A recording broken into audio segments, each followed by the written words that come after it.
읽은 하나님의 말씀은 전도서 8장 9절에서 17절까지 말씀입니다. 전도서 8장 9절에서 17절까지 말씀입니다. 내가 이 모든 것들을 보고 해 아래에서 행하는 모든 일을 마음에 두고 살핀즉 사람이 사람을 주장하여 해롭게 하는 때가 있도다. 그런 후에 내가 본즉 악인들은 장사 지낸 바 되어 거룩한 곳을 떠나 그들이 그렇게 행한 성읍 안에서 잊어버린 바 되었으니 이것도 헛되도다. 악한 일에 관한 징벌이 속히 실행되지 아니하므로 인생들이 악을 행하는 데에 마음이 담대하도다.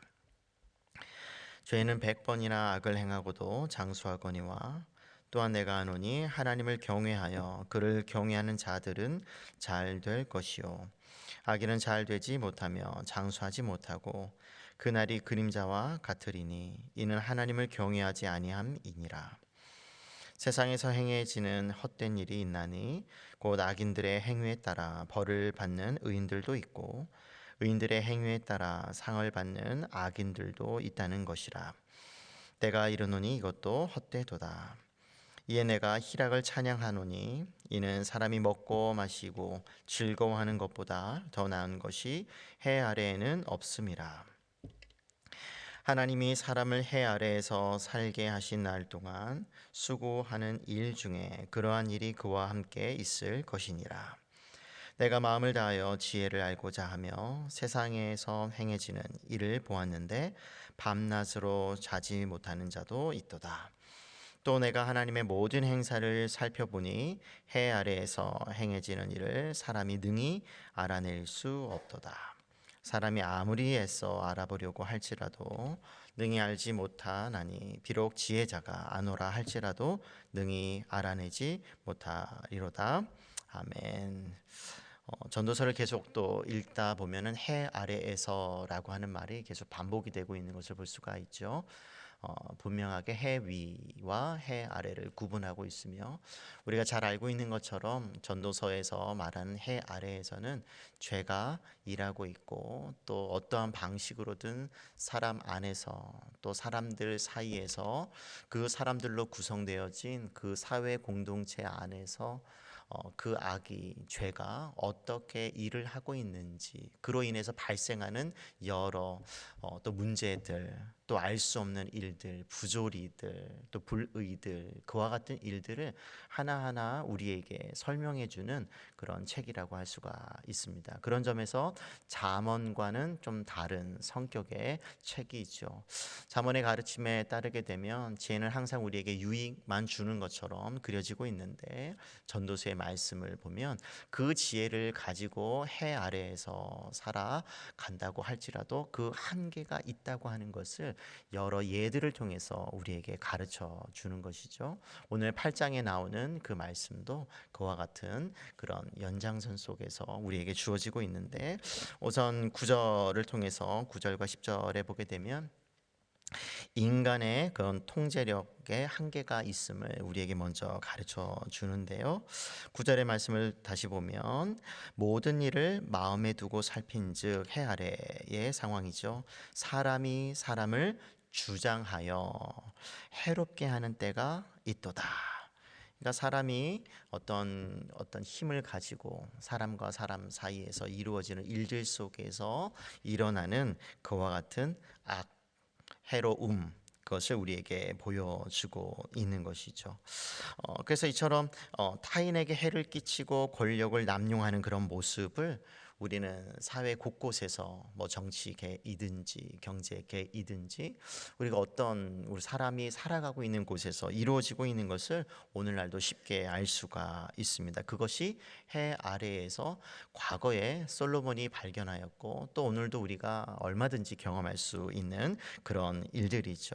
이처럼 인간의 통제력의 한계 그리고 인류가 가지고 있는 그 죄성이 만나서 그 이 사회 안에서 나라들 가운데서 사람들 사이에서 이렇게 나타나는 부조리를 다시 한번 우리에게 설명해 주고 있는 것이죠. 그래서 인간이 힘을 가지고 있다고 해서 그것이 언제나 좋은 쪽으로 사용하는 것이 아니라 그것을 통제할 수 없다면 얼마든지 다른 사람을 해코지할 수 있는 그와 같은 악의 도구가 될 수 있다는 것을 우리에게 말씀해 주고 있는 것이죠. 그러나 분명한 것은 이것이 해 아래에서 이루어지고 있는 일이라고 하는 것이죠.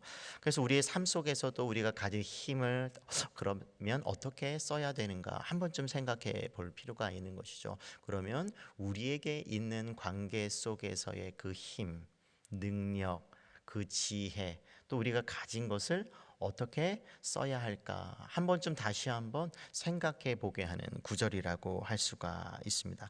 그러나 한 가지, 우리가 그런 상황을 혹시 우리가 만나더라도 우리가 그렇게 쓰는 것이 아니고 우리도 당할 수 있는 상황 속에서 그러면 우리가 해야 하는 것이 무엇일까? 시편 37편에 있는 가르침 속에서 여호와 앞에서 잠잠하고 기다리라 라고 하는 그런 말씀을 우리가 기억할 필요가 있을 것입니다. 우리가 이것을 잘 보여주는 한 인물이 있다고 한다면 아마 다윗이었을 것입니다. 다윗만큼 참 억울한 일 많이 당하고 또 잘해서 좋은 쪽으로 또 사용되는 어떤 부분도 있었지만 왕이 되기까지 우리가 그 험난한 그 수많은 그 세월을 우리가 알고 또 있을 것입니다. 그때 그가 했던 일이 자신이 얼마든지 힘이 있었지만 사울에게 그 힘을 악하게 사용하지 않고 하나님의 때를 또 하나님의 손을 기다렸던 것처럼 우리도 하나님의 때를 또 하나님의 손을 기다려야 하는 것이죠. 그래서 기회가 으로 사용되기보다는 선으로 우리가 기회를 잘 만들고 찾아왔을 때 또 그 선함 속에서 우리가 가진 것들을 잘 발휘할 수 있어야 할 것입니다. 두 번째로 우리가 11절에서 14절의 말씀을 보게 되면 이제 악인의 형통과 의인의 고난이라고 하는 부분을 우리가 알 수가 있죠. 우리 잠언에 보게 되면 의인이 당하는 형통에 대해서 우리가 정말 잘 많이 들었을 것입니다. 그런데 또 악인의 또 그와 같은 그런 고난 또 심판에 대해서도 우리가 또 접했었는데 오늘 전도서의 말씀을 보니까 그 반대의 경우가 있더라고 하는 것이죠. 그래서 악한 일이 이제 이뤄지고 그 악한 일을 하는 사람이 벌을 받기보다 오히려 더 잘 되어져 가는 모습처럼 보일 때가 있다고 하는 것이죠. 또 반대로 또 의롭게 살아가는 사람들 속에서도 그 결과를 악인이 당해야 하는 일을 만날 때가 있다고 하는 것입니다. 그래서 이와 같이 악인이 잘 될 때, 형통할 때 우리가 한 번쯤 깊은 고민에 빠지기도 합니다. 왜 그럴까? 근데 또 의롭게 살아가는 모습 속에서 왜 또 고난이 찾아오고 또 힘든 일이 찾아올까? 근데 이것이 오늘날에만 이루어지고 있는 모습이 아니라 솔로몬이 해 아래에서 관찰하고 보니까 그때도 있었다고 하는 것이죠. 그래서 이 전도자, 이 솔로몬이 인과 응보라고 하는 어떤 그런 법칙이 이루어지지 않은 경우도 있다고 하는 것을 우리들에게 14절에 있는 말씀을 통해서도 우리가 알 수가 있는 것이죠. 14절의 말씀 보니까 악인은 잘 되지 못하며 장수하지 못하며 그날이 그림자와 같으리니 이는 하나님을 경외하지 아니하며. 그래서 11절과 12절에 잘 되는 것처럼 보이지만 방금 읽은 14절의 말씀을 보니까 어떻게 된다고요? 악인은 결국에는 잘 될 수 없다. 왜냐하면 하나님께서 그것을 지켜보고 계시고 살아계시기 때문에. 그러니까 이런 말씀을 우리에게 주시는 이유가 무엇일까요? 악하게 악인이 잘 되어 보인다고 해서 그 악인처럼 살 필요가 없다고 하는 것이죠. 그렇게 살지 말라고 하는 것입니다. 때로는 의인으로 살면서 또 여러 가지 또 어려움들을 이해할 수 없는 일들을 당할 수도 있지만 인내하면서 기다리게 되면 결국에는 하나님께서 잘 되게 해 주실 것이다 라고 하는 그런 말씀, 때로는 우리에게 격려가 되고 또 위안이 되는 그런 말씀이라고 할 수가 있을 것입니다. 그래서 끝까지 포기하지 아니하고 또 신앙인 다움의 어떤 그와 같은 길로 걸어가는 것이 마땅함을 우리에게 설명해 주고 있는 것이죠. 그래서 시편 1편을 통해서도 우리가 알 수 있는 것처럼 악인들은 결국 심판을 견디지 못하게 될 것이다. 또 반대로 또 의인은 하나님께서 인정하여 주신다라고 하는 말씀을 우리가 기억하면서 우리가 의인의 길, 의인의 삶, 의로운 삶, 올바른 길로 걸어가는 것을 우리가 포기하지 아니하고 하나님께서 인정해 주시니 우리가 그와 같은 길로 걸어가야 할 것입니다. 그래서 우리 또 세 번째 또 보게 되면 15절에 있는 말씀처럼 이렇게 해 아래에서 살아가는 모습 속에서 이런 불의, 부조리, 참 이해할 수 없는 일만 이루어지는 것이 아니라 기쁨이라고 하는 요소가 또한 있다고 하는 것을 솔로몬이 발견한 것이죠. 우리 15절인데 우리 같이 한번 읽어볼까요? 시작. 이에 내가 희락을 찬양하노니 이는 사람이 먹고 마시고 즐거워하는 것보다 더 나은 것이 해 아래에 없음이라. 하나님이 사람을 해 아래에서 살게 하신 날 동안 수고하는 일 중에 그러한 일이 그와 함께 있을 것이니라. 내가 즐거움, 희락을 찬양한다라고 하면서 시작을 하죠. 그러면서 사람이 이 해 아래에서 살아가면서 참 수고를 하는데 그 수고하는 어떤 그런 고통스러움, 때로는 이해할 수 없는 그런 상황 속에서도 하나님께서 선물처럼 주신 일상이 있는데 그것이 먹고 마시는 것이다. 이것은 인간에게 주어진 몫이라고 하는 것이죠. 3장에 있는 말씀도 나오게 되는 것처럼 이 몫이라고 하는 것은 뭐냐면 전부는 아니지만 부분적인 일로서 또 몫이라고 하는 것은 받아서 누리는 어떤 그런 의미를 또한 담고 있습니다. 그러니까 인간으로서 수고, 고통스러운 일 그리고 이해할 수 없는 해 아래에서의 삶을 살아가는 것은 변함이 없지만 그 안에서 그러면 아무런 기쁨도 즐거움도 없는 그와 같은 삶이 아니라 해 아래에서 하나님이 주신 우리의 인생, 일생이라고 하는 것이 이런 기쁨의 요소도 있다고 하는 것을 우리에게 가르쳐 주는 것이죠. 그래서 우리가 웃을 수 있는 이유가 여기 있는 것입니다. 하나님께서 주시는 것으로 기뻐하고 즐거워하고 또 우리가 웃을 수 있다고 하는 것을 말씀을 통해서 하나님께서 우리에게 이렇게 격려해 주시는 말씀이라고 볼 수가 있습니다. 그래서 먹고 마시는 것을 기피하지는 마시고 감사히 받으시면서 이것도 하나님께서 주신 것입니다 라고 하면서 또 이렇게 함께 누리는 어떤 그런 일들을 우리가 할 수 있다고 하는 것이죠. 그래서 고단한 일상 속에서 이와 같은 작은 소소한 기쁨이 있기에 우리가 그와 같은 그런 고난도, 고통도, 또 수고도 이겨 나갈 수가 있는 것입니다. 그래서 빌립보서 4장 우리가 6절, 7절도 우리가 잘 알고 있는 것처럼 아무 것에서 뭐 하지 말라고 말씀하고 있냐면 염려하지 말라. 그래서 모든 지각에 뛰어나신 평강의 하나님께서, 그러니까 다 알고 계시다는 것이죠. 다 알고 계시는 그 하나님께서 예수 그리스도 안에서, 그분 안에서 우리의 마음과 생각을 지켜주실 것이다. 그러니까 이 해 아래에서 참 이해할 수 없는 일들을 당하고 수고, 고통스러운 어떤 그런 일생을 살아갈지라도 걱정하지 말고 염려하지 말라고 하는 것이죠. 하나님께서 아시고, 이게 무슨 말이겠습니까? 아신다는 것은 내가 도와주겠다고 하는 그런 의미가 있는 것이죠. 우리가 또 네 번째로 살펴볼 것은 이제 16절과 17절을 통해서 인간의 지혜와 하나님의 뜻을 우리가 함께 살펴볼 수가 있는데 우리가 16절의 말씀 또 보게 되면 같이 한번 더 보겠습니다. 내가 마음을 다하여 지혜를 알고자 하며, 이제 지혜에 관한 내용입니다. 세상에서 행해지는 일을 보았는데 밤낮으로 자지 못하는 자도 있도다. 그러니까 수고와 관련된 있는 것이죠.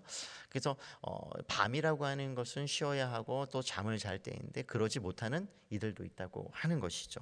그러면서 17절의 말씀인데 우리가 조금 더 주목해 볼 필요가 있습니다. 우리 같이 한번 생각하면서 한번 읽어볼까요? 시작. 또 내가 하나님의 모든 행사를 살펴보니 해 아래에서 행해지는 이를 사람이 능히 알아낼 수 없도다.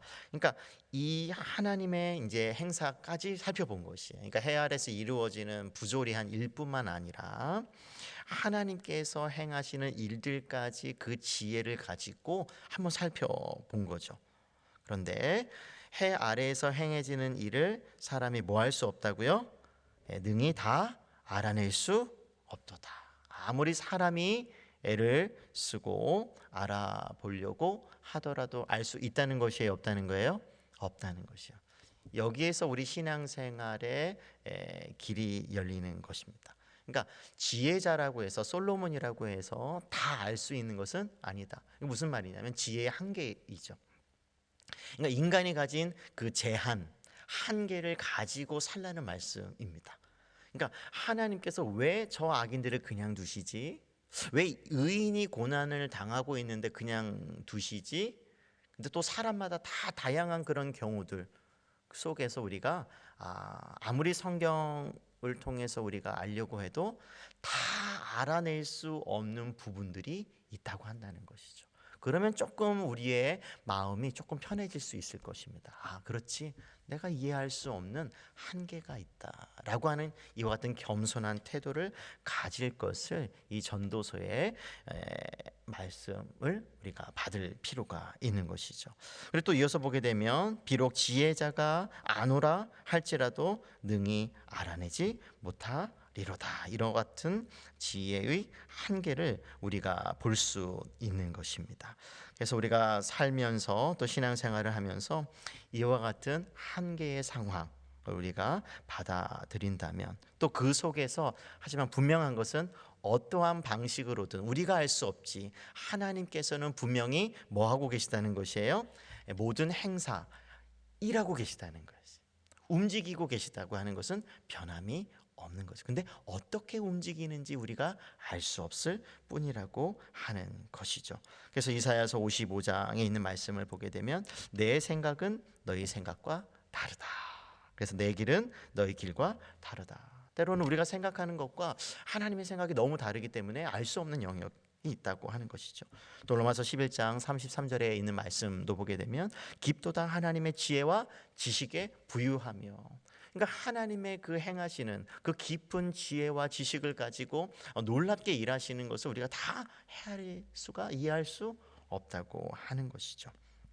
그래서 이와 같은 말씀을 가지고 하지만 하나님께서는 반드시 행하실 때는 누구를 위한 것일까요? 우리를 위한 그런 일들을 행하고 계시다는 것을 우리가 기억하면서 비록 인간이 가진 지혜가 한계가 있더라도 또 오늘 말씀을 통해서 해 아래에서 살아간다는 것이 참 이해할 수 없고 부조리하고 참 알면 알수록 참 살기 힘들다라고 하는 어떤 그 어떤 수고가 차고 넘치는 그와 같은 삶일지라도 그 속에서 일하시고 살아계신 하나님께서 계시고 또 그분이 우리를 위하시고 하나님께서는 공의로 반드시 심판하실 날이 있고 의인의 길은 반드시 형통하게 잘 되게 해 주실 것이라고 하는 이와 같은 말씀을 우리가 꽉 단단히 붙잡으시면서 하나님께서 우리에게 주신 그 소소한 그 기쁨들을 누려가며 하나님과 동행하는 그런 복된 삶을 살아가시기를 주님의 이름으로 축복합니다. 아멘. 우리가 아까 불렀던 찬송인데요. 우리 새 찬송가